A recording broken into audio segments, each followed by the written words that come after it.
You're now listening in to Strategize, the podcast, with me, Ka. Today I will be speaking to Mr. Wallace Lingard, who is the founder of Volition Ventures. We actually did a feature on him earlier in the week where we covered with him the basis of his business, his startup journey, and the insights that he gained working with Volition Ventures. Today, as part of Strategize, we will be talking to him about business development. Specifically, we will be asking him his approach towards business management and business development. Now, for the past 2 weeks, our readers have been sending in questions, relevant questions, of which we have actually chosen a top 3 for Mr. Wallace Lingard to answer. Wallace, how are you today? I'm great, thank you. How are you? I'm fine, thank you, Wallace. Now, Wallace, we spoke to you earlier in the week about Volition Ventures and what you guys do at Volition Ventures. But for our listeners out there who maybe have not read the issue, could you again kindly please give another very brief summary of what you guys do at Volition Ventures and what Volition Ventures is actually all about? Well, Volition Ventures is basically a private company that specializes in the private funding of startup ventures. The startup ventures that we usually take part in are those that are produced or, with the intention of producing through young entrepreneur talent that exists within certain regions that we choose to explore. We're quite specific about who we intend to recruit and where the talent may lie.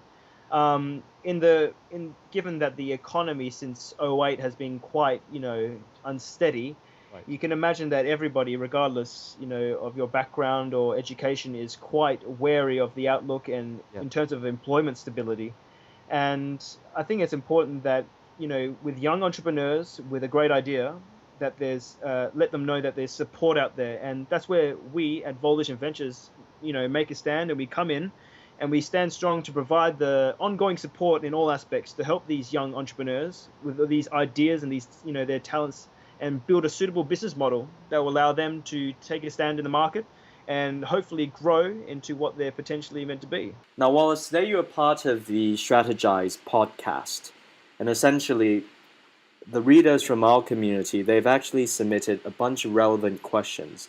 Now, I understand that as an entrepreneur and perhaps as a business owner, you probably do have certain insights over how you would approach certain matters regarding business development and management. As such, we've actually prepared a list of top questions that were submitted by the readers from our community, and they probably would like to know your opinions on them. So without further ado, Wallace, I shall begin by asking you the first question. Wallace, a lot of our readers would like to know, what should a business do in order to survive in the very different world of business today? Survivability is obviously important. What do you think? Business survival is a strong point to make, actually. Business survival, in my opinion, composes of a lot of factors. You can't really pinpoint it down to one specific thing. It consists of a lot of things that are, they're all tied together. If I could name them out, I would say that it involves strong ethics. Ethics are crucial in a business environment, and everybody who's serious and has experience knows this. Ethics, revolves around the idea that, I want to do business with you and you can do it in a reasonable and legitimate fashion. You understand me and understand my rights, and as a consumer, as a businessman, as an entrepreneur, you name it. Ethics allow and lead to repeat customers.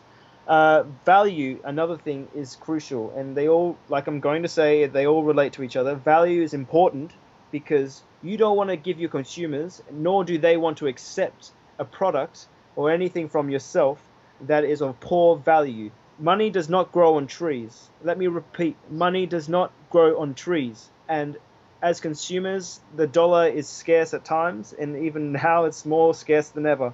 So value is important for them. Another point is strong research and development, especially in the higher cap, ideas and regions and companies, what name it. Strong research and development is crucial because it leads to greater efficiency within the company, and in the ever-growing and ever-competitive world of the corporate world, of the business world, there is a need to get ahead. There is a need to push products that are more suitable to what's being demanded by consumers. And that is just as crucial as the previous 2 points I've mentioned. Leading to another important facet of this is the financing, management of finances more specifically. There's no point having a great idea and then you financing it and not being able to manage your money. It's crucial that the finances are managed accordingly so that there is maximum growth achieved.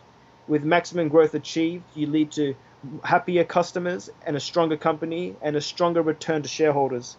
And lastly, I would like to say that all this is important, what I've just mentioned, but at the end, it comes down to plain hard work.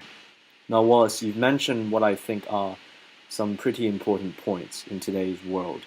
The fact that you mentioned being ethical, I think this is actually quite an important consideration given that I think the world is actually more transparent today because of technology. Now, just a quick question. Do you apply any of what you've just mentioned in your own business? And if so, how do you do that? Definitely. Everything that I mentioned before is crucial. They're the cogs of the business. They really do work in tandem, and they rely on each other. They really are the building blocks of survival. And without such ethics, value, management of finances, the hard work, the research and development, you can forget about having a company that will last. Yes, you may start off okay with your idea, with your financing, you name it, whatever you want to call it. But at the end of the day, all these points I've mentioned are crucial that they work together in tandem in order to produce the economic growth that you require within your business. That's actually very insightful indeed, Wallace. I'll now move on to the second question on our list, the ones submitted by our readers. Our readers would like to know, how should a business approach human resource management in your opinion? Human resource management is, I don't know how to put this, it is so important in today's society, especially with the higher companies, because human resource management boils down to your people, and your people is the business, it is the company.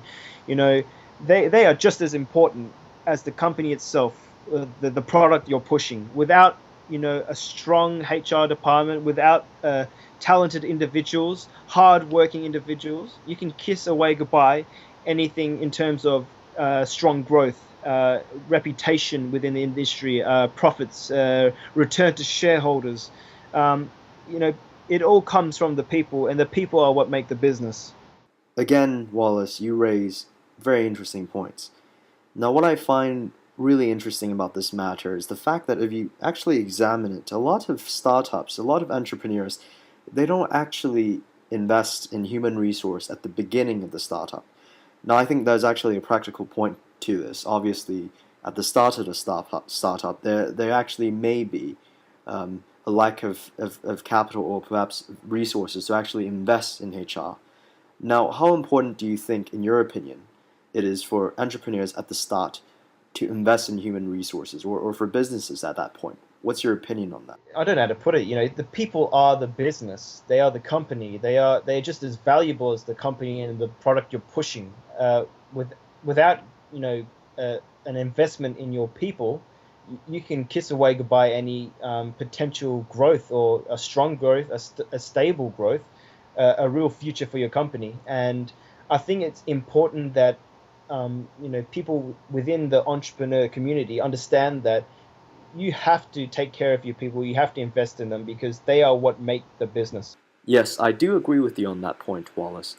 I do think that people are quite important, and often at the start of a startup, this aspect of it is often overlooked. So I do agree with you on that point. And thank you for your contributions there.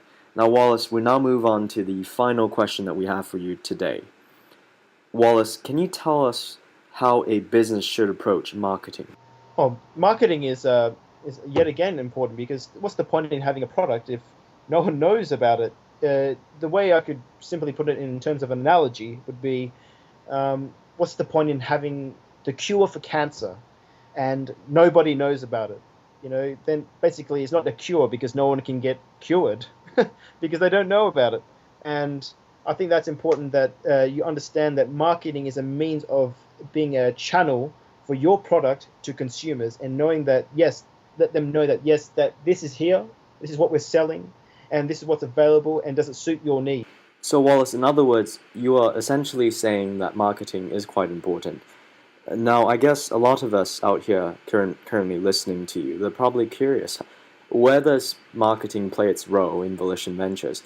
And also, furthermore, generally, what should be the approach to marketing? Is there a general approach in your opinion? Volition Ventures approaches marketing in the sense that we basically recruit the talent and we go through the process and we help them with their business model initially, and then marketing in our terms is usually the thing that comes in the later stage, because we want to arrange everything in terms of the financing, because there's no point doing the marketing if the project isn't really going to take off in the first place. Yeah. But then again, it's difficult to say because it really depends on what the individual is trying to achieve. Wallace, I see what you're trying to say there. Well, Wallace, that's all the time we have for today. Thank you so much for joining us. For those of you listening out there at the moment, we do have 2 other issues coming up next week. But yes, Strategize has now officially launched. Do be on the lookout for a new podcast as part of the Strategize series, where we interview entrepreneurs and business owners about their opinions and their approaches towards business management and development. Wallace, thank you so much for joining us today. We hope to hear from you again in the future. Thank you.